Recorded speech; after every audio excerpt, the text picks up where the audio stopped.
Hey dudes, welcome to Splat from the Past, the only 80s themed horror and sci fi show where things could get totally radical. Now, today I will be interviewing a multi talented lady. She was a stunt woman and she's an actress. Her name is Lisa Dalton. Lisa did stunts for classic movies like Splash, Ghostbusters, The Money Pit, Crocodile Dundee, many great movies. And she's been in movies like The Last Dragon, Highlander, Compromising Positions, and so many others. And now she teaches the Michael Chekhov style of acting.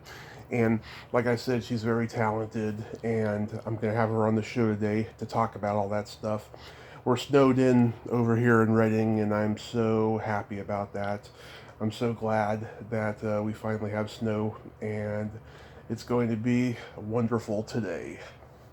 So, yeah, here is my interview with Lisa Dalton.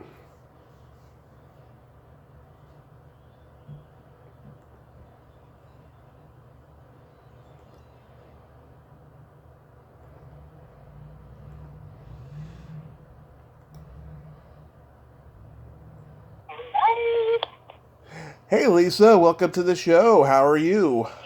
I'm good, Tommy. How are you? Oh my God, I woke up and there's snow outside. Oh, It's pretty amazing. We get it like once a year over here. now, where exactly are you? Reading, California. Oh, you're in Reading. Okay, great. And is my audio okay? Oh yeah, you're perfect. Okay, great. This is Yes, this is such a great honor. Thank you for taking the time today. I'm delighted to chat with you. Oh, thank you. So, going back in time, did you gravitate toward acting early on in your childhood? I did. I was lucky when I was in first grade. I was in North Miami Beach, Florida, and there was one of the one of my classmates' mothers was very interested in dance, and the school I was in, which was a parochial school, allowed her to create festivals for all of the holy days. And so, and in addition to that, each year, this lady, Mrs. Fisher, thank you, Mrs. Fisher, she created what was known as the Spring Performance. And that was where everyone in the school got to be on stage, and it was a 1,000-seat auditorium. And so my first official stage performance was at 6 years old, doing the can-can with my class in a little black can-can dress with yellow ruffles. Nice. And it just kind of went on from there. I wrote, directed, produced my first play when I was 10, and kind of never stopped. Wow, that's pretty amazing that you got such an early start. I've interviewed maybe one other person who did that. That is so cool. Yeah, it was really the only thing I ever wanted to do all my life. Wow. And where are you from originally? Well, I was originally born in Evanston, Illinois, with Illinois and Iowa parental heritage, you could say. Yeah. And my dad was in the hotel industry, so we moved around a bit from the Chicago area down to Miami Beach and then up to the D.C. area. And that's where I was until I went off to New York to pursue my career. Yeah, Evanston is where Charlton Heston and Rock Hudson are from. Cool, I did not know that. Yeah, they went to school together, as a matter of fact. Did they go to Northwestern, or where did they go? I don't know which school in particular, but I do know that they did go to the same school together. Yeah. Okay. Wow. Cool. So when you got to New York, did you study acting with any prominent teachers? Well, a couple of things. I'll jump back to my college for a moment. In college, I in high school, I was very, very successful in the theater realm. And in college, I was a complete disaster. And I wasn't really a song and dance person. Yeah. I was more of a jock.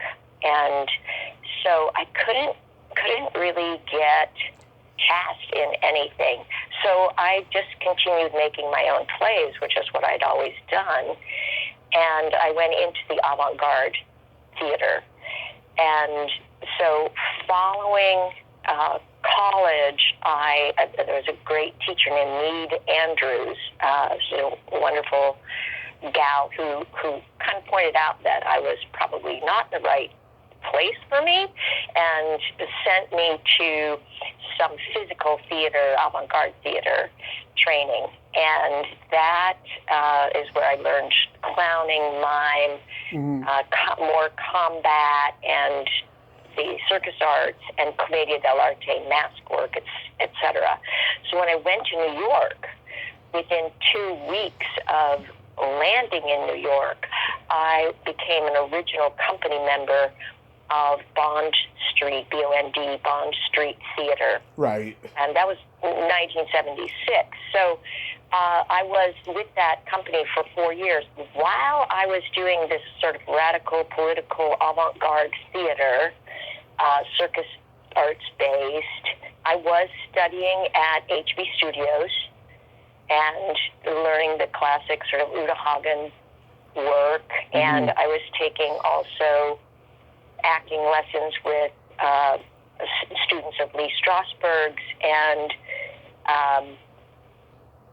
sort of continuing to study with what I would call personality-based acting techniques, while I was doing this very physical avant-garde clown, line, radical, Grotowski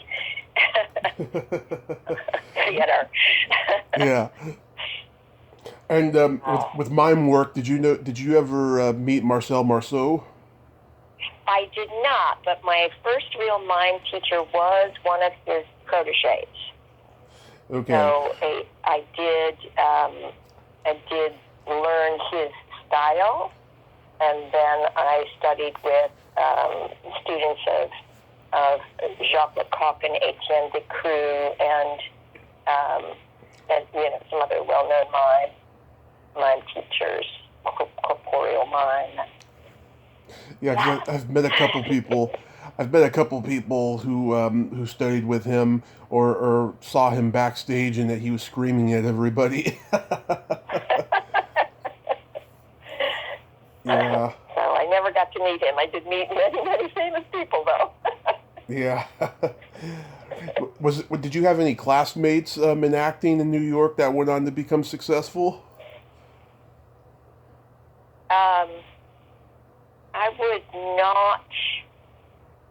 I would not say so. I don't actually. One of my company members with Bond Street, Ray Abruzzo. Oh yeah. Had quite an excellent career. Yeah, I love her. Namir El-Kadi, whose professional name was Nicholas Kadi. Mm-hmm. He was also one of my mime teachers. He had a very successful career in body work. He was one of the stars of Quest for Fire. He and his twin Nasir. Oh, that's a great movie. So they did quite a bit of work, and but in terms of film work and stuff like that, I spun my stage combat and my gymnastics into a very extensive career as a stunt woman. So that that brought me into connection with some of our biggest stars of the 80s. I got to work with I got to double Meryl Streep and Cher and Madonna, and I worked with Katharine Hepburn and Audrey Hepburn, and I worked with Alan Alda and Carol Burnett and Lucille Ball and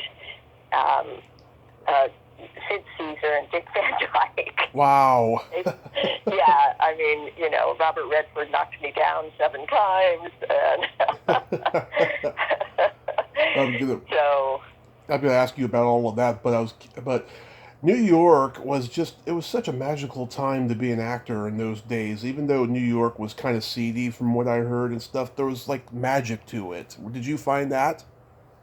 I did. I was there for 12 years, and I never once walked down the street without my jaw slightly open and going, wow, I can't believe I'm really here.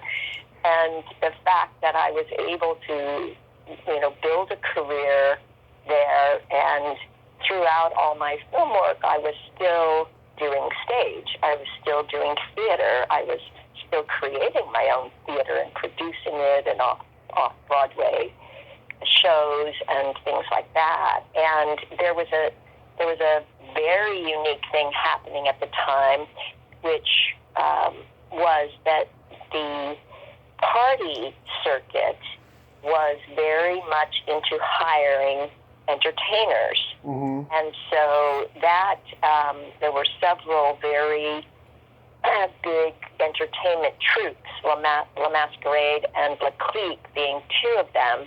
Right. And so, you know, I spun my sort of clowning career from Bond Street into being a sort of a high-end children's clown.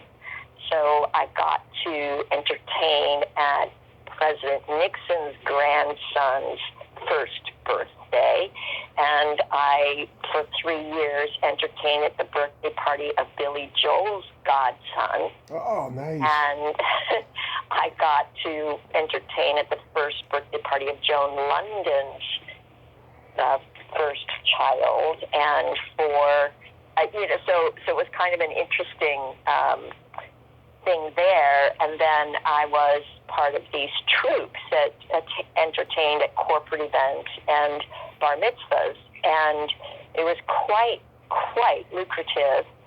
And eventually, I became a Madonna impersonator.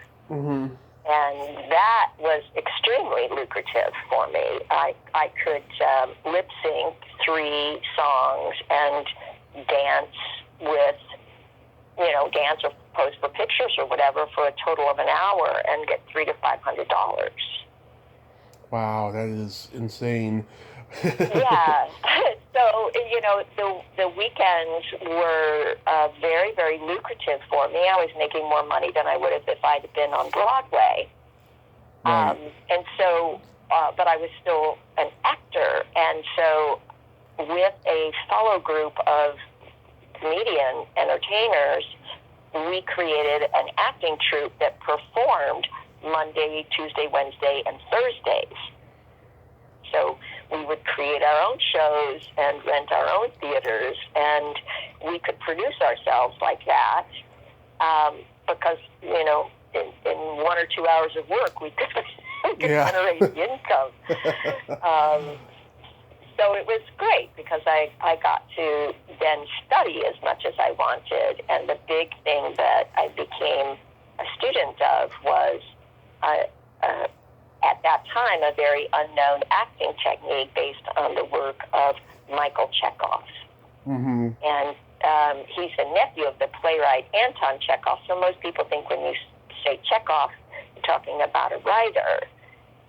But this was his nephew, who is still considered one of the greatest actors that Russia ever produced. And he wound up coaching people in Hollywood like Marilyn Monroe and James Dean and Gary Cooper and many, many famous people. But what he was doing was well beyond what the world was ready to understand at the time. You know, he was working on a much higher level of metaphysics and spiritual power, basically. So I studied that extensively, and my probably most famous teacher was Beatrice Straight. Oh, yeah. Do you remember her? She was the medium in Poltergeist, and she she still holds the record for the shortest Oscar-winning performance from Network. Oh, yeah. Wow. The shortest. Yeah. So she was probably my most famous teacher. Yeah. That is so cool. So with stunts, though, I mean, were you always, like, jumping off of trees when you were growing up and doing stuff like that? Yep. Yes, I sure was. I was one of 5 kids, and I had twin brothers, 13 months older, and I was, already sort of a radical feminist when I came out of the womb, and was determined to climb higher than they could, and, jump off that ridge on the bicycle faster than they could, and so I wound up going from climbing trees and dirt bikes to crashing motorcycles and leaping tall buildings. Yeah. Were you a tomboy? Super tomboy. Love it. I've been hanging out with tomboys my whole life. I love it. Yeah, I actually have. My mother's, one of her fond memories of me when I was in elementary school was the nuns calling her up and saying, your daughter has a football injury. What did she say? She went, oh, of course she would. I love it. That's so awesome. So I'm still very, very athletic, despite quite a few dings I've taken, crashing into cliffs and things like that. Yeah. Every stunt woman I've interviewed has been pretty much a tomboy her whole life, and I just think that's wonderful. I love it. Yeah. So I'm going to mention movies you did stunts on. Tell me anything that you did on those, starting with The Day the Women Got Even. Yes, that film was my first stunt film, and it was a movie of the week with Tina Louise from Gilligan's Island. In Gilligan's Island, and I'm a redhead, or I was, and so I was brought to be her stand-in, which, as you know, they stand in the place of the stars when they set up the shot and the lighting and things like that. And at the time, I was hired to be a photo double as well. And the many things we did today are official stunts, but in that time, they were not considered yet official stunts. Also in that movie was, with Tina Louise, was Joanne Flug, who was in the original film MASH, and Barbara Rhodes, who was also a tall redhead, and Julie Haggerty, the wonderful comedian, very funny. Oh yeah, Airplane. Who played an airplane. Right. And she was also the same height. So I did a couple of things. I was a stand-in for Tina, but in the story, Julie got kidnapped by some kidnappers and spent quite a bit of film in the backseat of their car. So most of the time, that was me in the backseat of their car. And the driver, who was playing the role of the kidnapper, was the stunt coordinator. And his sidekick was an unknown actor named Ed O'Neill. Oh, Al Bundy. And so, I spent about 3 weeks in the backseat of that car. And again, because we were doing stunt stuff, but I was only a photo double today, I would have been on a contract. So none of that was considered stunts. We did also, we were in a carriage in Central Park, and the carriage gets loose. The driver somehow isn't in the carriage, and the women are, and so there was a stunt woman in the front of the carriage, but the 3 of us who were in the back seat of the carriage were not on stunt contracts. So this is all part of sort of the inequities of some of the industry that I later spent a great deal of time on committees working to resolve these issues because our exposure to danger was the same. And that's why now these things would be official stunts. But on the final, so during those 3 weeks, I sort of badgered Harry. Madsen was the stunt coordinator's name. I sort of badgered Harry to, find out everything I could about stunts, because with my stage combat and my gymnastics background and pratfalls and everything, I just thought it was a natural for me. And at the end of the shoot, he needed a double for Joanne Flug. Mm-hmm. And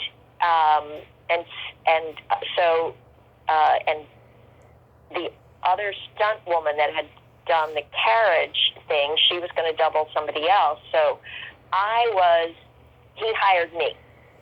Mm-hmm. On a formal stunt. I was hanging off the door of a garbage truck in a chase scene where the bad guys, Harry and Ed, had stolen a police car. The police took the limousine that the girls had rented, and the girls hijacked a garbage truck, and so it was a chase scene through Manhattan with these three vehicles, and I was on the outside of the garbage truck. From there, Harry was very happy with the work that I did and recommended me for future jobs. Oh, that's cool. Yeah, back in those days, if you did a good job, people would always rehire you. Now it's almost impossible to get that. Yes.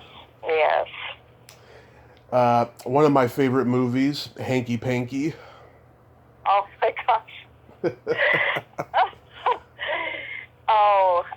This was such a fun shoot. We were the scene that I was in was in. It was shot in the station, the bus station on the west side of Manhattan, and because it had escalators, it had two escalators side by side going up and two escalators side by side going down, and they were using Gene Wilder, and Sidney Poitier was directing, and Gene Wilder, I can't remember the entire sequence, but it's something like Gene Wilder cinches the girl on her butt right one step above him on the escalator as it's going up.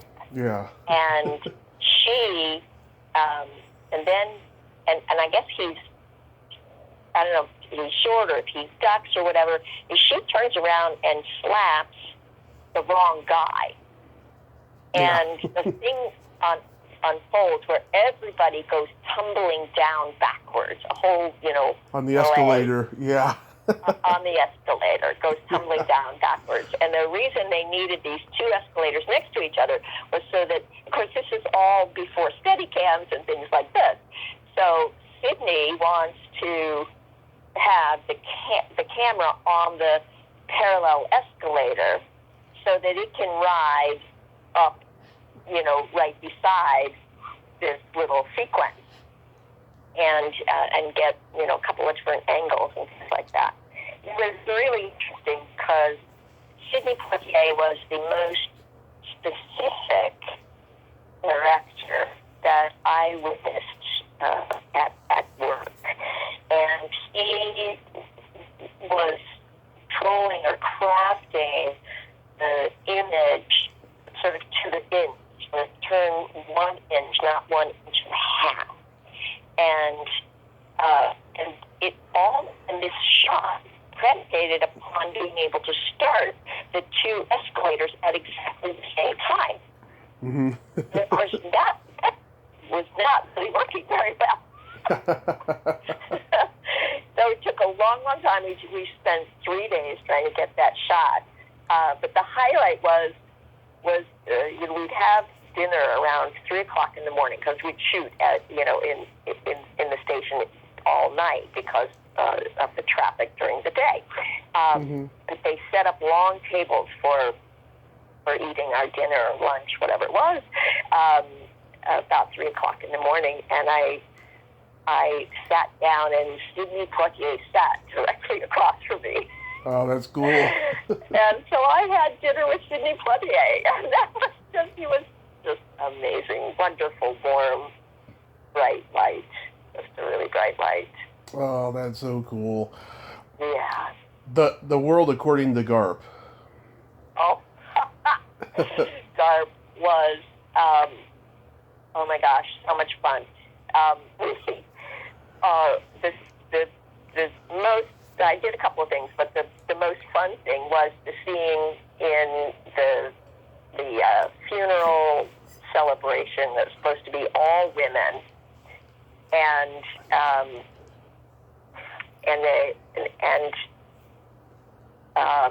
John Lithgow and Robin Williams are in drag, and of course, John is playing a transgendered person, and Robin is in drag, and they are trying to attend his mother's funeral without being found. And Amanda Plummer, I believe it is one of the leaders of the group of protesters who've cut out their tongues.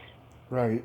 And I'm playing part of her cadre, and so it's an auditorium with 300 women, and Robin and John in drag, and they are so freaking funny that George Roy Hill, who's a very, very prestigious director, is just beside himself because we're supposed to be grieving.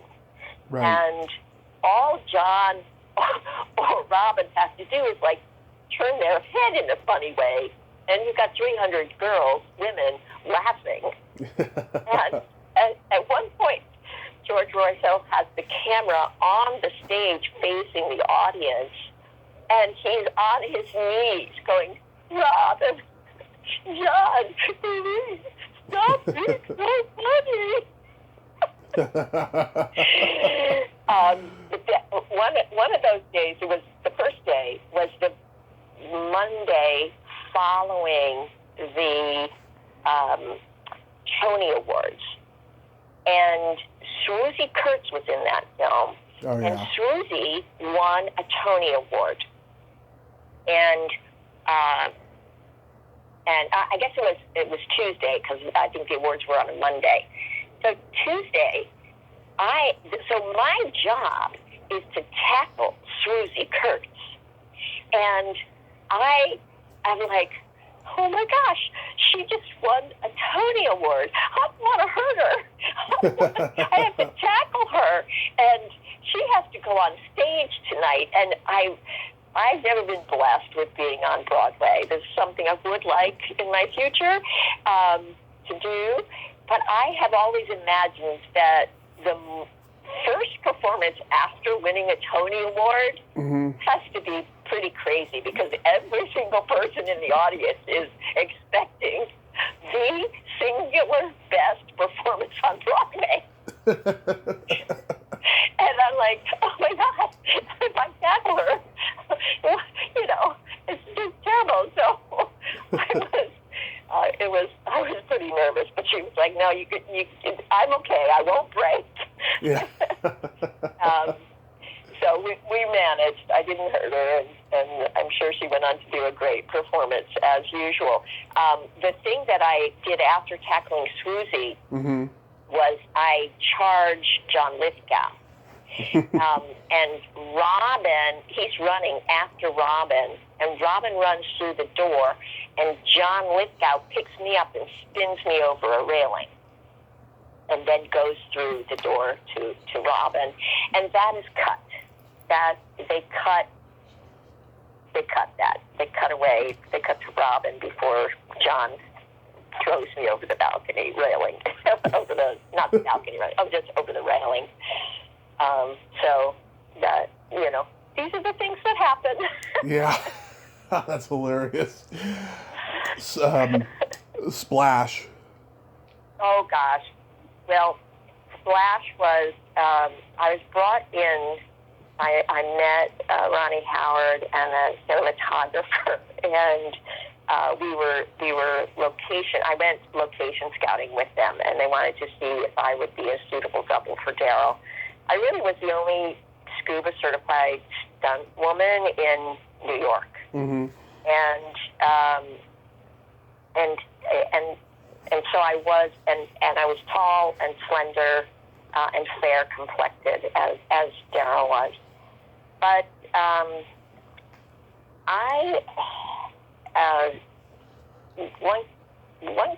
earlier in my career, I had declined an offer to pose for Playboy. Mm-hmm. So in certain departments, I was built very differently than Daryl. Yeah. And despite being the most qualified person, the cinematographer was quite worried, and Ronnie Howard was quite embarrassed to say that they didn't think I would be a good double for Daryl, because the two specific things that I was going to need to do in doubling Daryl was I was going to need to swim nude around the Statue of Liberty, and I was going to need to dive off the pier at the end of the film without topless. I was going to have to take the shirt off that Tom Hanks would put on Daryl, and they canceled the swimming nude around the Statue of Liberty because it was February and it was too cold to do it. Right. And I said, regarding the last shot off the dive off the pier, I said, look, you put me in a little shorty wetsuit underneath that long men's shirt, and I can be as flat-chested as Daryl. It's not going to be a problem. And they said, no, she can't have the shirt on when she dives in. I said, why not? They said, well, because she can't have the shirt on underwater when we film her underwater. I said, look, she doesn't have a tail when she's on land. She can lose the shirt the same way she grows a tail. It's magic. It's Disney. You don't need Daryl Hannah showing her tits. Yeah. No. And they were like, oh, yeah. So they were so embarrassed. They gave me all sorts of other things, diving out of the way of chase vehicles and driving a bunch of the cars that almost get hit in the chase and various things like this. I worked quite a bit on it. But they hired somebody else to do the dive. And the night before the dive, the stunt coordinator called me up and he said, Lisa, are you available tomorrow? Can we hire you to hold the hand of the person we hired to do the dive? We took your advice. She's going to wear the shorty wetsuit. She's wearing the shirts.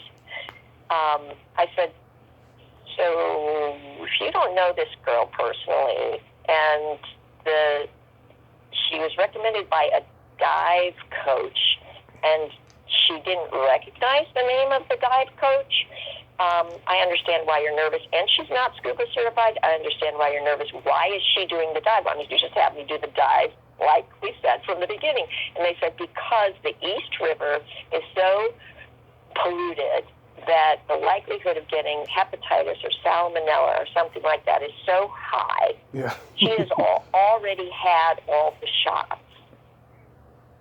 Mm-hmm. And what we'd like is we'd like you to coach her through it, hold her hand, and she'll do it. And if it doesn't work, we will have you do it, and then we'll take you straight to the hospital to get all your shots and pray that you don't get sick. I was like, okay, I don't need to do it.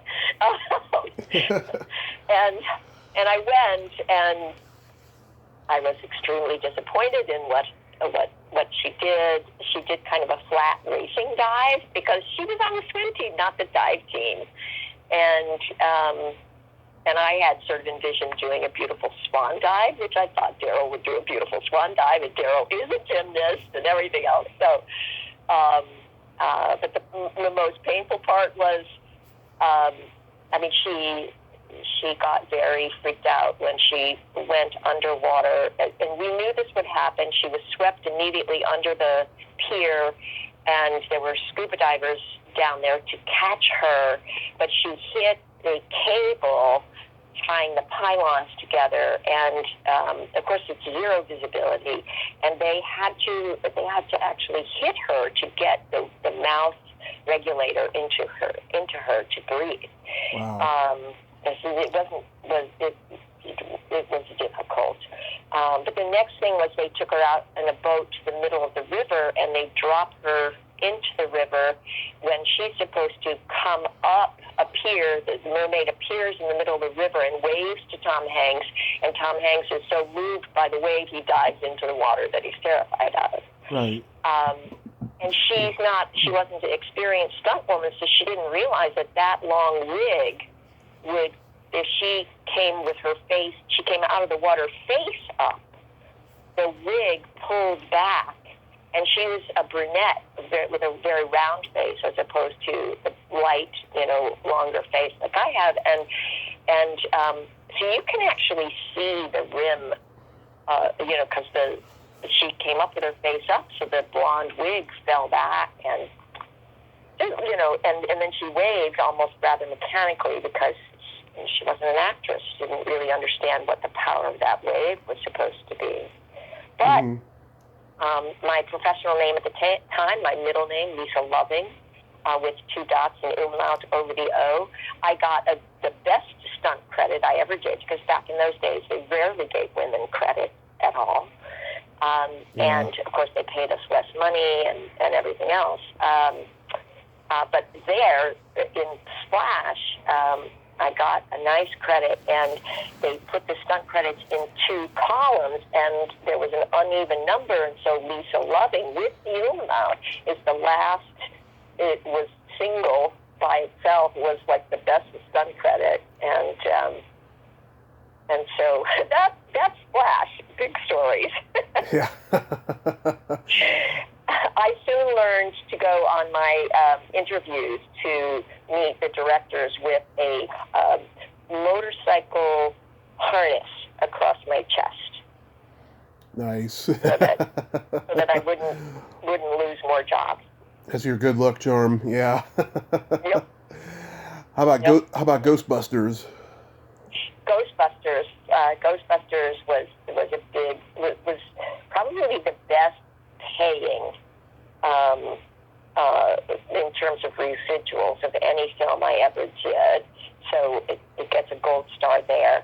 And I was in the scene where the giant marshmallow man is marching up toward Columbus Circle, and a whole bunch of people, masses of people are running, and cars, taxis, and stuff are crashing into, and people are running over taxis. So there's actually a couple of freeze frames on the internet of a giant marshmallow and people up on taxis. So it's quite possible one of those is me. It was really fun. We had 40 stunt people. We had 500 extras. And so we had, all these stunt players we were in teams. We had our drivers who were in the taxis that we were supposed to either get hit by or go over or dodge. And we had 40 extras that we were responsible for keeping safe, keeping them behind us, and not getting hit by these cars, et cetera. And we had a bunch of, we sat on the corner of Central Park with a bunch of toy vehicles, lining it all out on the ground. You're coming here, you've got this group, you've got this group. And, we always wear pads, but they're very bulky, so you don't necessarily mark or do your sort of half-speed rehearsal where you're not actually going to get hit or any fall. You're not actually going to fall down. You just kind of mark it through. You often don't gear up until you're ready to shoot.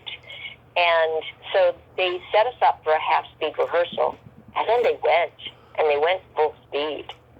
Mm-hmm. And so, everybody was just going for it. And I started approaching the cab that I was supposed to do my stuff with.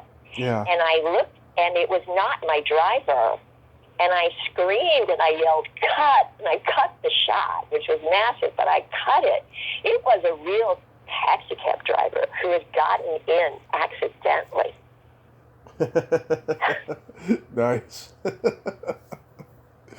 Yeah, I love that movie. Yeah. It was great. So, like, shortly after it came out, all of us got 3 times our original paycheck in a residual. Nice. That was pretty nice. Did you double for Shelley Long in The Money Pit? I did not. In The Money Pit, you can actually see me. It's one of the few you can actually see me. There's a group that we were called the Plumbers. Right. And it's a long procession up the long driveway, led by a chick on a hot pink Harley with a bodybuilder in the sidecar. Mm-hmm. And there are bodybuilders, and there are midgets, and there are all sorts of stuff. Yep, I remember. In this parade. So that's me. I'm leading the parade. I have like a red leather mini skirt on and a black little tank top type of thing, and a big, gorgeous bodybuilder on a leash. Love it. And my hot pink Harley. Yeah. How about Sweet Liberty?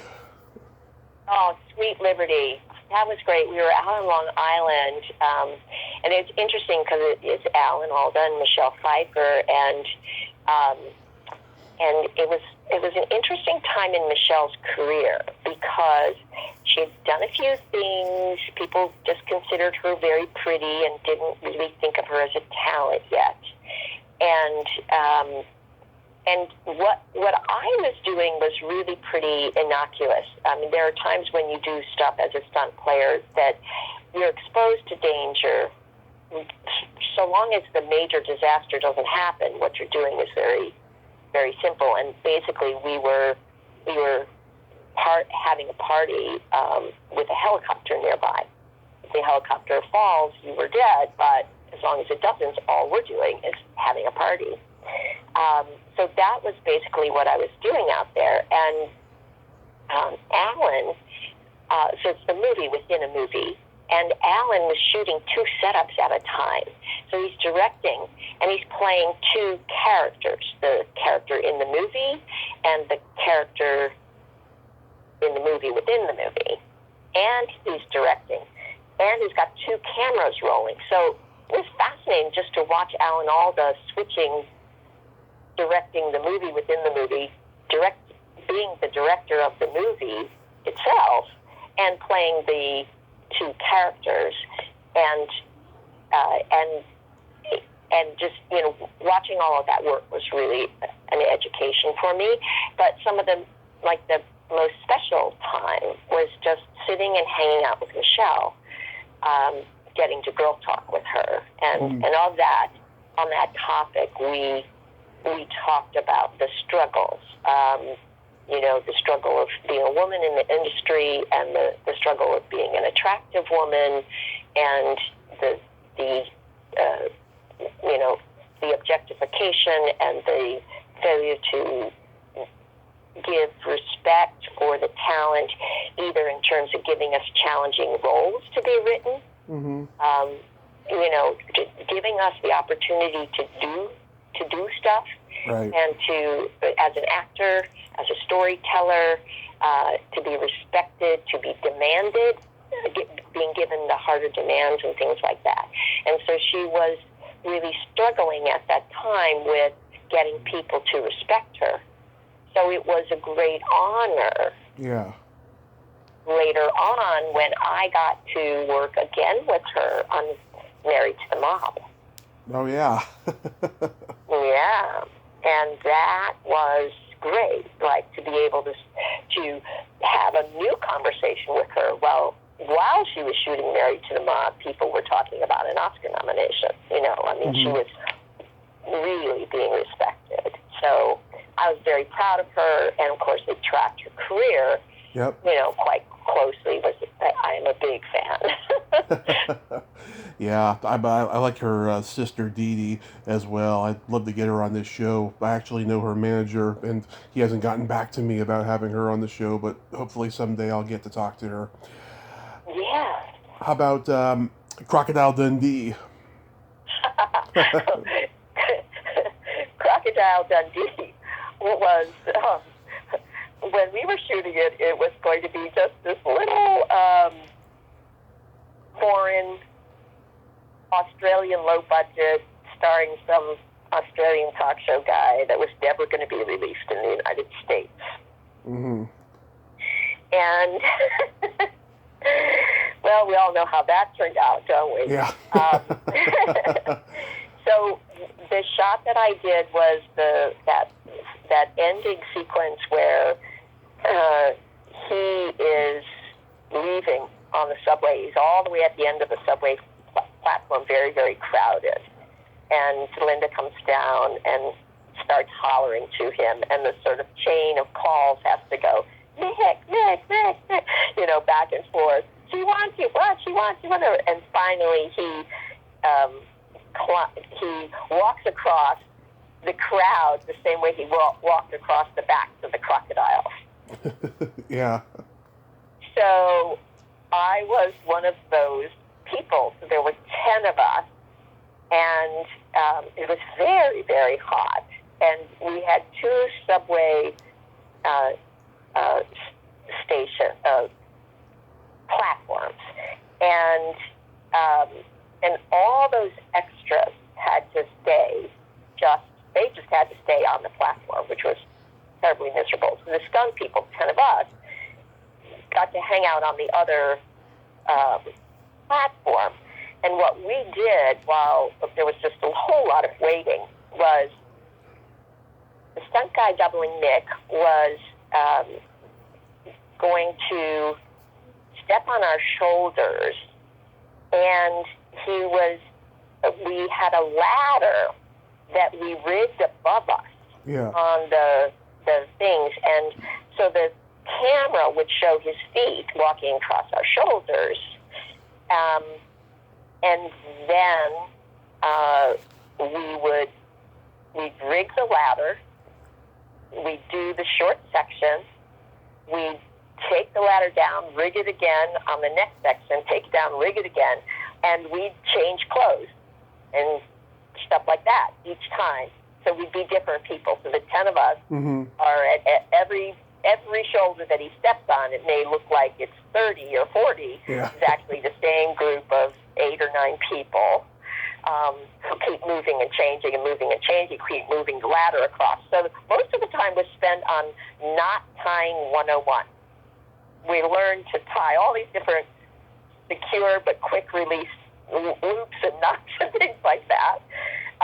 And then we had for the upper body shot, we had a platform that we moved, and we surrounded and blocked so you couldn't see it. So we actually stepped on boards amidst the crowd and then could wave his arms around and things like that. So that was Crocodile Dundee. And I have a book called Falling for the Stars, a stunt gal's tattletale, that has some of these stories in it. So, nice. And some pictures. Nice. Yeah. Now, for acting roles, I mean, you were in Highlander. Yes. Yeah. Stunt and acting in Highlander. Yeah. So, as an actor, I am the police officer who rescued Christopher Lambert at the top of the parking garage after the first fight. First fight sequence. And then as a stunt person, I'm doing a bunch of things, which includes driving. There's a scene where there's an 18-wheeler going up the west side, the wrong direction, heading into traffic. So many of those vehicles are me driving. I just do or miss, and then change vehicles, do another one, change vehicles, do another one. Yeah. I talked to Russell Mulcahy last week. Yeah. Yeah. That's how my husband got his, I mentioned that in the email, my husband got his SAG card when Russell wanted to get on the back. Did he talk about that at all, or did you ask about it? No, he did not mention that though. But I told him that I was possibly going to be interviewing you next, and he said, "Oh, tell her my best." Oh, that's great. I mean, that film. The fact that so what happened was my husband would hang out on the stunt sets with me when I was working, and became quite good friends with the Teamsters. Right. And the Teamsters, about midnight one night, and the Teamsters overheard Russell talking with the stunt coordinator and saying, "I want to get the point of view of the motorcyclist." The night before, they had a motorcyclist run off the ramp on the East Side Drive by a truck, and by a pickup truck, I think it was. And the stunt coordinator was saying, well, that guy is in Pennsylvania, he's in Philadelphia, and it'll take a couple of hours for him to get here. And Russell was like, no, it's got to be now. And the Teamsters overheard, and they said, go get Lisa's husband. He's great on a motorcycle. And he had just left a few minutes earlier, because it was, midnight or whatever now, and he got tired, so he went home. So as soon as he got home, the coordinator called him and said, hey, can you get back here with your bike? And so he came back with his bike, and Russell got on the back with the camera, and Jerry Hewitt was the driver of the pickup truck, and they went off to the east side and did these things where Jerry was bumping into Kenny, my husband, on his motorcycle with Russell on the back. And when they came back, they had signed some contracts for Kenny, but the stunt budget was over budget. So they made up a character for him. Yeah. And they gave him an acting part, technically. And 6 months later, the producer called up and said, who are you? And there's no character by this name. It's the Highlander. and why am I getting fined by Screen Actors Guild for hiring a non-union actor? And then we explained it to him, and he was like, oh, right, okay. But because my husband had the Screen Actors Guild card, right. Now, when he turned 50, I invited him to change careers and do whatever he wanted because I was very successful. And he said, I'm going to become a permanent extra. So I took him around to some sets, and he got lines every time he went on. And he went on to have a full career starting in New York and then in Hollywood. Over 70 films and lots of commercials, and yeah, he became a professional actor thanks to Russell. Nice. Yeah. And then before this, though, you played another arresting officer in the Last Dragon. Well, in the Last Dragon, go ahead. I'm the token white chick in Shonus gang. Yeah. So I'm a very, very nasty girl in that one. That's certainly the most famous visible part. I mean, The Last Dragon is a wonderful cult movie. Oh, yes. Known I've interviewed over. Christopher Murney. Yeah. Yeah, and we just did the 35th anniversary. I don't know if you heard about that. Yeah. It was an online, we screened it online, and there were about a dozen of us, Dave Prince and Ty Mack. I met him a couple years ago at a convention. Great guy. Yeah, and Ty Mack, and that movie is just filled with such a great message, and it just takes all the cliches and turns them on end. And am very proud of that film. And, you know, it was crazy shooting it, and there was a lot of chaos and everything, but a lot of really good friendships that sustained, you know. Like, we kind of went through something very special mix of complete, brand new, inexperienced, never acted before people. You know, like Timac and Vanity had never acted before. They were great in their, you know, Timac was a great martial artist, Vanity was a great singer, but they had never acted before. And then you had, you know, Mike Starr and myself and Chris Murney and you know, Faith Prince and these people who were deeply experienced actors. And the mix, everybody just went for it. And the designers were just unbelievably powerful. The Motown music, it's just great. Yeah, it's a great movie, yeah. Do you still have your 2 o'clock Zoom call? You know, with my family? Yeah. I mean, my three of my siblings have died. In the last 3 years.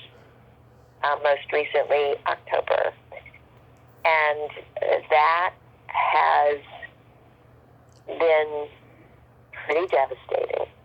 Yeah.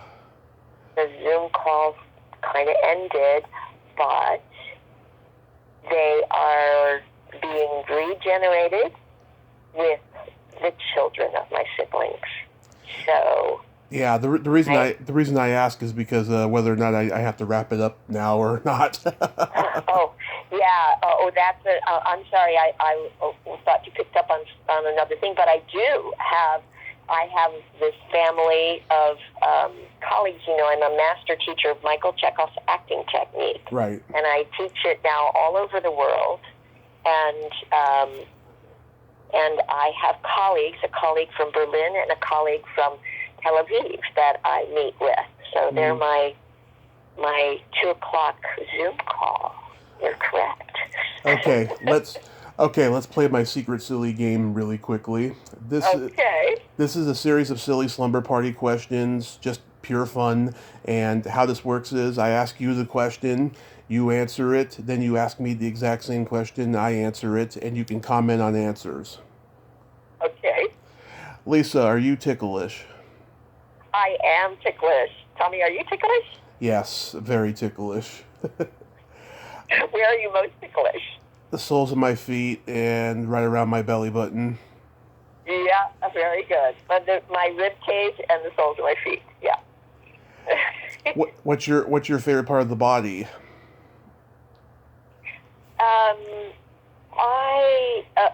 I would say eyes. Eyes. Yeah, that's a popular one. Yeah. Yeah. How about you? What's your favorite part? The belly button. Great. What color are your toes painted? My toes are not painted right now because it's COVID time and nobody gets to see them. Same here. How about yours? What color are yours painted? Same here, au naturel. Oh, natural. But normally, I paint them either purple or maroon. Nice, nice. What would you say is your best personality trait? I would say my best personality trait is optimism. I'm a very optimistic person, and I think that helps people. I'm not Pollyanna, but I can see the benefit that a challenge might produce, the growth a challenge might produce, and the potential to learn and be strengthened by it. How about yourself, Tommy? What do you feel is your best trait? I have empathy, and I have no filter simultaneously. Wow, great. That's great. Yeah. And then my favorite question, is there a stinky smell that just makes you gag? Vomit, I guess. Mm-hmm. Vomit would be the thing. I'm not so terrible with skunks and things like that, farts and things like that. but I would say if someone vomits, it does make me gag. Yeah. How about you? What is there a stinky smell or something that makes you gag? Either farts or feet. Okay. Farts or feet. A guest told me Hey. that should be the name of my memoir, Farts and Feet. I love it. Smells like a good title. I think I would put it as a review blurb, but not the actual title. Lisa, thank you so much for coming on today. I was wondering if you would come back on in the future because there's so much more I'd like to ask you. Sure, I'd be happy to. Absolutely. Wonderful. Really fun. Please stay safe because we need wonderful Thank people you. like you. And have a great rest of your day. Enjoy your Zoom call. Thank you, Tommy. Appreciate it. Okay. Bye-bye. Bye. Well, there you have it. Lisa Dalton. Ain't she a sweetheart? Oh, what a wonderful lady. Great stories. And I hope I get to talk to her again. Well, until next time, this is Tommy Throwback Kovac saying there's no shame in living in the past because the present sucks. Later, dudes.